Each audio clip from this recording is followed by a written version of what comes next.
ዛሬ በተመሳሳይ ሰዓት በአንድ ቀን ውስጥ 3 የተለያዩ ቦታዎች የምንሰራዎች ስራዎች ኑ ላሳያችሁ።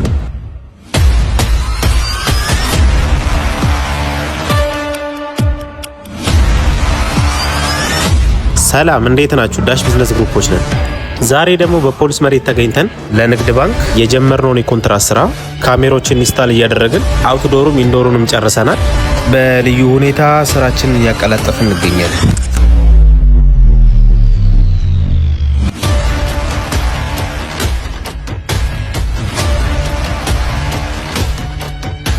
ዛሬ ባልይ ሰፈር ኢትዮጵያ ንግድ ባንክ አያት ብራንች ተገኝተን 3 ካሜራዎች ሰርተናል።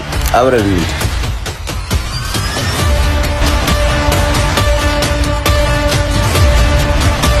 ሰላም ስሜ ናትናኤል አበበ ይባላል። ከዳሽ ቢዝነስ ግሩፕ የሲሲቲቪ ካሜራ የሶስተኛ ዙር ሰልጣኝ ነኝ እና በመጨረሻም ስልጠናዬን ጨርሼ አብሬያቸው ከነሱ ጋር ወደ ስራ ለመግባት ሙሉ ዝግጅቴን ያጠናቅቄያለሁ እና እናንተም የአራተኛ ዙር ሰልጣኝ በመሆን አብራችሁ እንድትሰሩ ላለው አመሰግናለሁ። አጠቃላይ ከተማ ላይ ያሉትን 15ቱንም ጨርሰናል። ክፍለ ሀገር ነው የቀረን ኬፔት